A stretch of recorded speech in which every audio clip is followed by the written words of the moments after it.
नमस्कार दोस्तों, स्वागत है आपका मेरे चैनल कॉमिक्स लाइफ में। शुरू करते हैं तुलसी कॉमिक्स की एक और मज़ेदार कॉमिक्स, सपने बेचने वाला। सपने बेचने वाला। कथा मंजुला शर्मा, संपादन परमिला जैन, कला निर्देशक प्रताप मुलिक, चित्र चंदू, सुलेख उदय भास्कर। वैभवगढ़ के महाराज महेंद्र सिंह राजकुमार वैभव के आगमन की प्रतीक्षा में थे। महामंत्री, हमें पूरा विश्वास है कि वैभव मगध राजकुमारी कामिनी को नापसंद नहीं कर सकता। मुझे भी यही विश्वास है महाराज। मगध राजकुमारी संसार की सर्वश्रेष्ठ सुंदरी है। महाराज की जय हो। राजकुमार वैभव दरबार में पधार रहे हैं। राजकुमार वैभव, क्या हम मगध राजकुमारी से तुम्हारे विवाह की तिथि निश्चित कर दें? पिताजी, मुझे राजकुमारी कामिनी भी पसंद नहीं है। क्या? तुम हमें क्यों दुखी कर रहे हो वैभव? आखिर तुम चाहते क्या हो? क्या तुम यह चाहते हो कि हम अपनी बहू का मुख देखे बिना इस संसार से चले जाएं? ऐसा मत कहिए पिताजी, आपको दुखी करने का मेरा कोई इरादा नहीं। परंतु क्या? मेरे सपनों की राजकुमारी अभी नहीं मिली है। आखिर कौन है तुम्हारे सपनों की राजकुमारी? यह तो अभी मैं भी नहीं जानता। महारानी, तुम्हारे लाडले ने राजकुमारी कामिनी को भी नापसंद कर दिया है। नहीं, ऐसा नहीं हो सकता। कामिनी को तो कोई नापसंद कर ही नहीं सकता। लेकिन महारानी रत्ना, हमारा राजकुमार ऐसा कर चुका है। वैभवगढ़ की प्रजा में सुना तुमने? राजकुमार ने मगध राजकुमारी को भी नापसंद कर दिया। इसका मतलब यह है कि हमारे राजकुमार को अब आजीवन कुंवारा रहना पड़ेगा, क्योंकि राजकुमारी कामिनी से सुंदर इस समय संसार में कोई सुंदरी है ही नहीं। अब तो महाराज को भी राजकुमार के विवाह की इच्छा त्याग देनी चाहिए। मुझे ऐसा लगता है जैसे राजकुमार के हाथ में 6 उंगलियां होना कोई अभिशाप है। शायद इसी की वजह से राजकुमार का विवाह। दिन बीतते रहे। महाराज महेंद्र सिंह इस चिंता में घुलते जा रहे थे। महामंत्री, अब तो हमारी बची कुची आशा भी खत्म होती जा रही है। ऐसा मत कहिए महाराज, मुझे पूरा यकीन है कि राजकुमार को अपने सपनों की राजकुमारी एक दिन अवश्य मिलेगी। अब आप ही इस समस्या का कोई उपाय ढूंढिए महामंत्री जी। और एक दिन। महाराज, आज मैं आपके लिए एक खुशखबरी लाया हूँ। जल्दी बोलो महामंत्री, क्या राजकुमार को कोई लड़की पसंद आ गई है? अभी तो पसंद नहीं आई है, लेकिन मुझे उम्मीद है कि अब उन्हें उनके सपनों की राजकुमारी मिल जाएगी महाराज। सचमुच यह खुशखबरी हमारे लिए दुनिया की सबसे बड़ी खुशखबरी होगी। हम आपके दामन को हीरे मोतियों से भर देंगे महामंत्री जी। लेकिन यह सब बताता हूँ महाराज। महाराज, हमारे राज्य में एक सपने बेचने वाला आया हुआ है। क्या? सपने बेचने वाला? यह आप क्या कह रहे हैं महामंत्री? सपने भी कहीं बिकते हैं? यह सच है महाराज। सपनों का सौदागर सचमुच सपने बेचता है। उसका दावा है कि किसी व्यक्ति ने अपने दिल में जैसी तस्वीर बसा रखी हो या सोच रखा हो, वह उसका सपना उसे प्रत्यक्ष में दिखा सकता है। हमारे राज्य में उसके दावे को बहुत लोग आजमा चुके हैं। सारे राज्य में उसी की चर्चा हो रही है महाराज। हमारे राजकुमार के सपनों में जो राजकुमारी की छवि बसी है, उसका सपना वह प्रत्यक्ष में उन्हें दिखा सकता है महाराज। लेकिन राजकुमार का तो कहना है कि उसने अपने सपनों की राजकुमारी को न कभी देखा है और न उसे जानता है।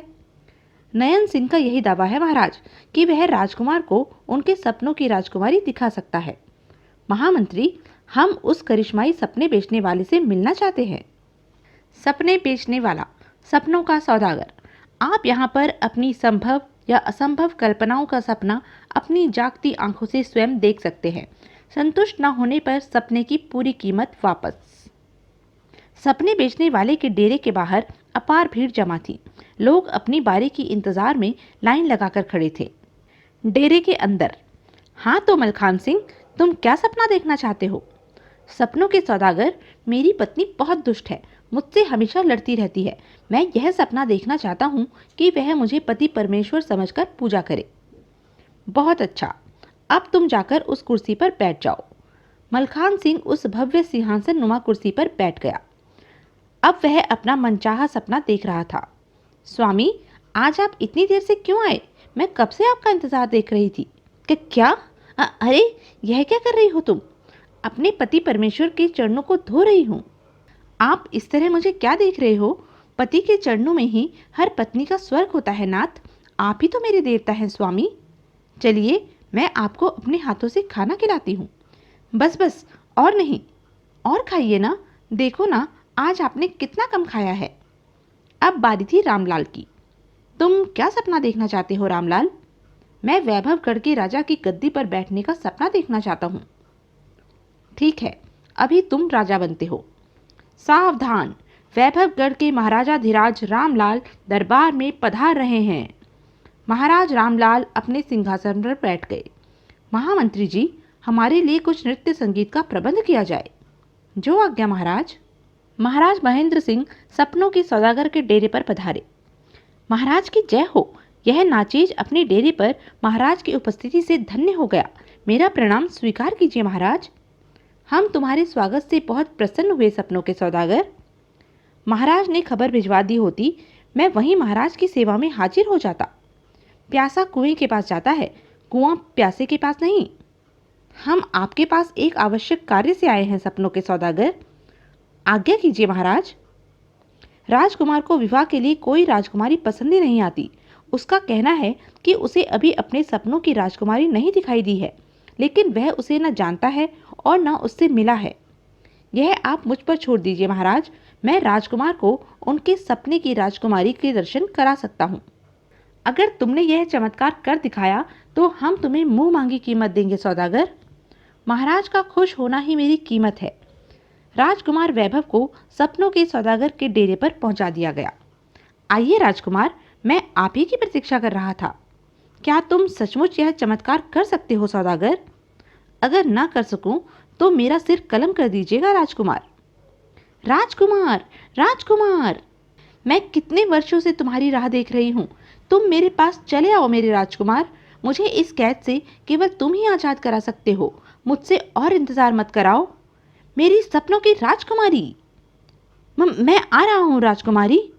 क्या हुआ राजकुमार? मेरी सपनों की राजकुमारी मिल गई है सौदागर। सौदागर, कौन है यह राजकुमारी और इसे किस दुष्ट ने कैद किया है? इस राजकुमारी की बहुत दुख भरी कहानी है राजकुमार। जल्दी सुनाओ सौदागर।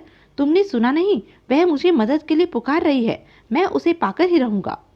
उसे प्राप्त करना इतना सरल नहीं है राजकुमार, जितना आप समझ रहे हैं। मैं अपने सपनों की राजकुमारी को प्राप्त करके ही रहूंगा, चाहे मेरी जान ही क्यों न चली जाए। मुझे ऐसा लगता है जैसे मैं आज तक सिर्फ इस राजकुमारी के लिए जिंदा था। सौदागर, देर मत करो, मुझे राजकुमारी के विषय में सब कुछ बताओ। आप जिद कर रहे हैं तो बताता हूँ युवराज। सौदागर ने बताना शुरू किया। यह वैशाली नगर की राजकुमारी किन्नर है। वैशाली नगर की अद्वितीय सुंदरी राजकुमारी किन्नर का स्वयंवर था। सावधान, राजकुमारी किन्नर स्वयंवर सभा में पधार रही है। राजकुमारी किन्नर सर्वप्रथम आशीर्वाद लेने अपने पिता महाराज पराभव के पास पहुंची। बेटी, हम तुम्हें आशीर्वाद देते हैं। तुम्हारा पति सूरज के समान तेजस्वी, चंद्रमा के समान सुंदर तथा वीर पराक्रमी योद्धा हो। महामंत्री उपस्थित राजाओं, राजकुमारों व अन्य सम्मानित महानुभावों का राजकुमारी को परिचय देते चले जा रहे थे। यह है चंदनपुर के राजकुमार अभिनव, पराक्रम में साक्षात देवराज इंद्र के अवतार। ये बेलगढ़ के महाराज, यह गंधर्व देश के महाराज। राजकुमारी किन्नर एक एक करके समस्त राजा महाराजों और युवराजों को अस्वीकार करती हुई आगे बढ़ती चली गई। और अंत में ये हैं संसार के सबसे विचित्र जाल तिलिस्म के निर्माता और महान तांत्रिक जादूगर कालदेव। जादूगर कालदेव के पास से भी राजकुमारी किन्नर आगे बढ़ गई। क्षमा कीजिए पिताश्री, स्वयंवर में उपस्थित गणों में मेरी वरमाला का हकदार कोई नहीं है। यह तुम क्या कह रही हो बेटी? तुम्हारा यह आचरण स्वयंवर की परंपराओं के विरुद्ध है। स्वयंवर की परंपराओं के अनुसार तुम्हें उपस्थित गणों में से किसी के गले में वरमाला डालनी ही चाहिए। पिताजी, जब तक मुझे मेरी पसंद का वर नहीं मिलेगा, मैं विवाह नहीं करूंगी, चाहे मुझे सारी उम्र कुमारी ही क्यों न रहना पड़े। लेकिन बेटी, उपस्थित राजाओं में हड़कंप मच गया। यह हम सबका अपमान है। हम अपना अपमान हरगिज सहन नहीं करेंगे। हम वैशाली नगर की ईंट से ईंट बजा देंगे। राजकुमारी का अपहरण कर लो।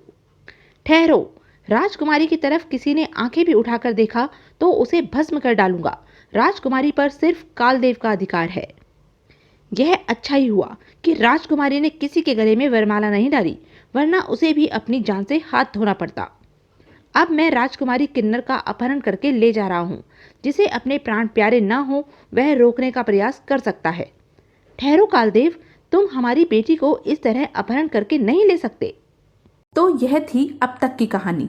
आगे की कहानी जानने के लिए बने रहें मेरे साथ। और हाँ, मेरे चैनल को लाइक, शेयर और सब्सक्राइब करना ना भूलें। धन्यवाद।